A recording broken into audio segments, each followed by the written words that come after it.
Hello friends, स्वागत है आप सभी का आपके अपने यूट्यूब चैनल लर्निंग नीट पर। और यहाँ पर आज हम देखने वाले हैं जीवन कौशल प्रबंधन एवं अभिवृत्ति, जो कि आपका एक सब्जेक्ट है। 10 नंबर का वेटेज रखता है सुपर टेट में, और ना सिर्फ सुपर टेट में बल्कि सभी जो टीचिंग से रिलेटेड एग्जाम्स होते हैं उसमें इससे क्वेश्चन पूछे जाते हैं। हालांकि अलग से ये सब्जेक्ट आपको वहाँ पर मैंशन नहीं किया जाता है, लेकिन जब आप प्रश्न देखेंगे तो आप समझ जाएंगे कि ये वही चीज़ें हैं जो आपके लगभग सभी टीचिंग से रिलेटेड एग्जाम्स में आती है।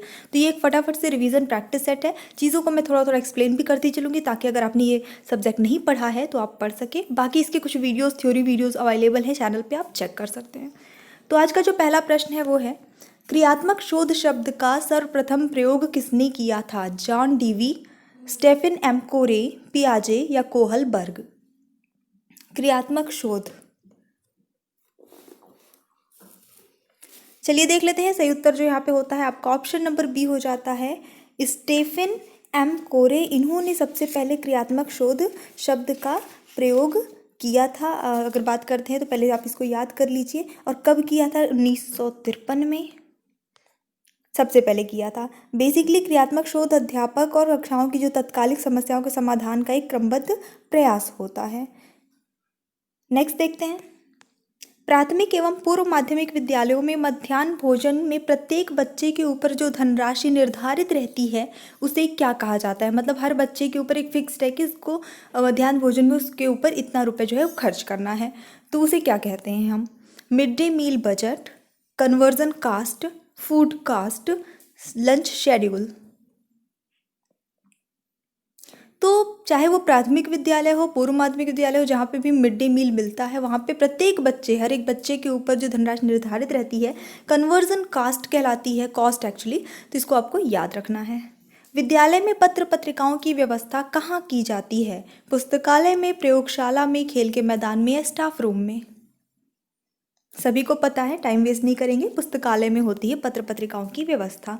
विद्यालय प्रबंधन में विद्यालय का वह स्थान विशेष जो सीखने में सहायता प्रदान करता है क्या कहलाता है? तो आपको देखिए वो टर्मिनोलॉजीज याद रखनी है जो आपके इस सब्जेक्ट में प्रयोग होगा। विद्यालय प्रबंधन के सब्जेक्ट में आपके जो टर्मिनोलॉजीज यूज होती हैं आपको वही यूज़ करना है, क्योंकि कई सारे प्राइवेट स्कूल हैं, हर स्कूल का अपना अलग अलग सिस्टम हो सकता है, लेकिन हमें वो करना है, टिक करके आना है जो एक्चुअल में कहा जाता है।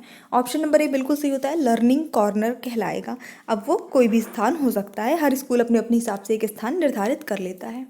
सर्व शिक्षा अभियान के अंतर्गत प्राथमिक विद्यालयों को अनुदान कितना दिया जाता है?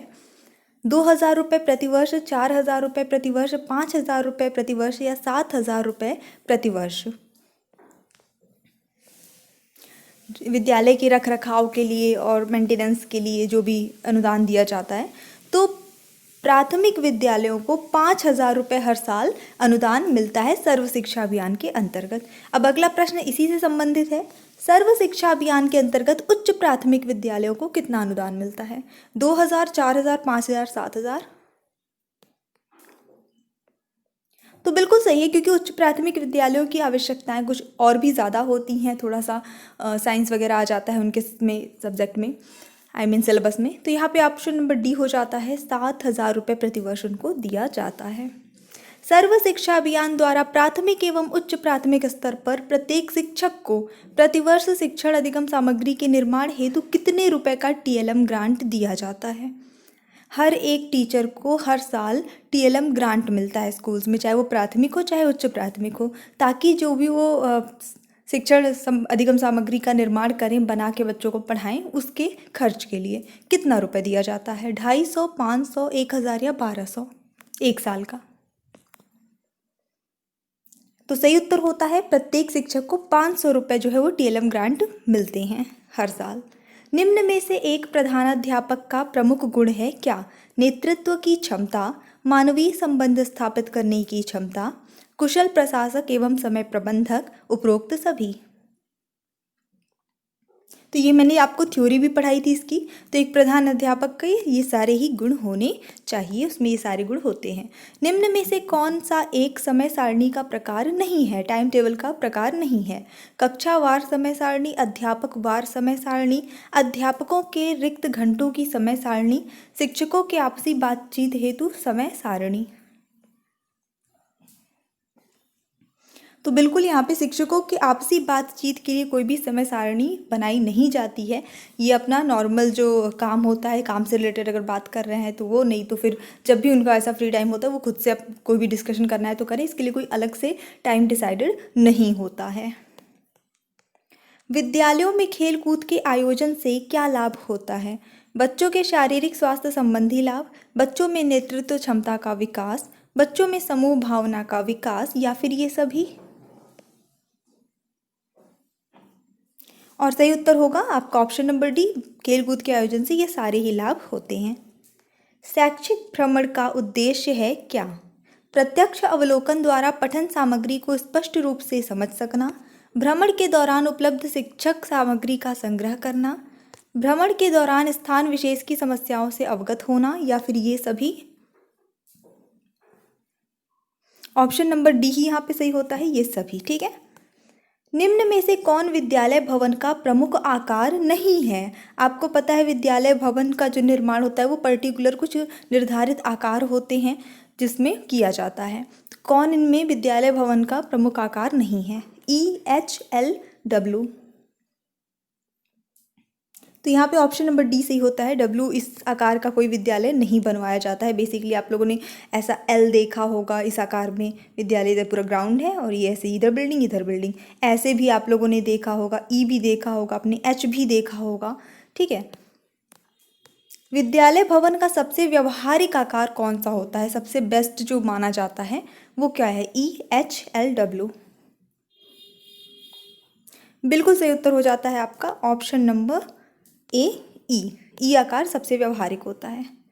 उपबोधक का क्या अर्थ है? सलाह देना, पढ़ी हुई सामग्री का बोध कराना, याद किए हुए पाठ का रिवीजन कराना, या इनमें से कोई नहीं? उत्तर सही होता है यहाँ पे आपका ऑप्शन नंबर ए, सलाह देना। और ये एक टीचर का जो है, टीचर के कर्तव्यों के अंतर्गत आ जाता है, यानी टीचर की भूमिका एक उपबोधक के रूप में भी होती है बच्चों के लिए। अध्यापक शिक्षा के कितने चरण हैं? 2, 3, 4 या 5? सिर्फ आपको संख्याएं बतानी है। और सही उत्तर होता है अध्यापक शिक्षा के 3 चरण होते हैं। कौन कौन से होते हैं वो हम अगले प्रश्न में देख लेते हैं थोड़ा। अध्यापक शिक्षा का चरण है इनमें से कौन? सेवा पूर्व प्रशिक्षण, प्रेरण प्रशिक्षण, सेवाकालीन प्रशिक्षण, या फिर ये सभी? तो जैसा कि अभी पिछले क्वेश्चन में बिल्कुल बिल्कुल मैंने बताया कि 3 होते हैं और यही 3 जो है अध्यापक शिक्षा के चरण माने जाते हैं। तो ऑप्शन नंबर डी यहाँ पे सही हो जाता है। एक तो जब सेवा नहीं स्टार्ट हुई थी, यानी जो पहले से हम लोग ट्रेंड होते हैं वो, ठीक है, फिर प्रेरण प्रशिक्षण और सेवाकालीन प्रशिक्षण जो है वो बीच बीच में दिया जाता रहता है। आपदाओं के प्रकार हैं कितने? प्राकृतिक आपदाएं, मानव निर्मित आपदाएं, दोनों, या इनमें से कोई नहीं? फ्रेंड्स, ये सारे क्वेश्चन जो है मैंने स्वयं जो है आपके लिए तैयार किए हैं, तो प्लीज़ वीडियो को लाइक ज़रूर कर दीजिएगा और शेयर ज़रूर करिएगा। और जहाँ तक संभव होगा कि इसकी PDF मैं बनाती हूँ तो आपको ज़रूर प्रदान करूँगी हमारे टेलीग्राम चैनल पे।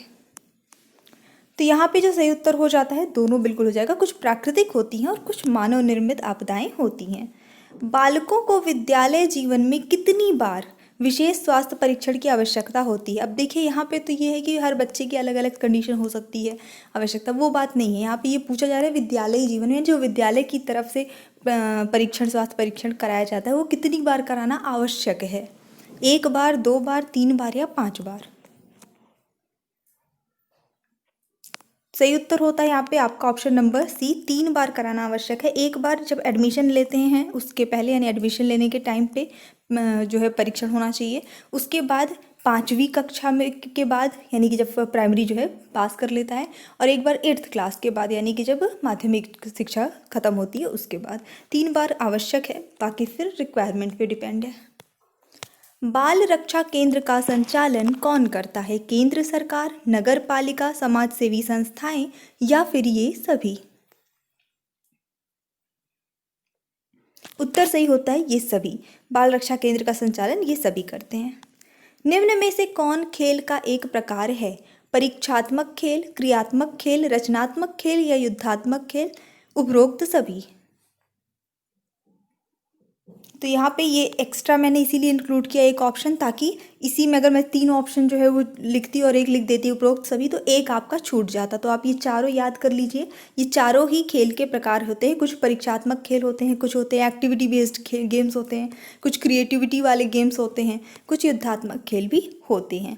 तो यहाँ पे आपका ऑप्शन नंबर ई सही होता है, उपरोक्त सभी।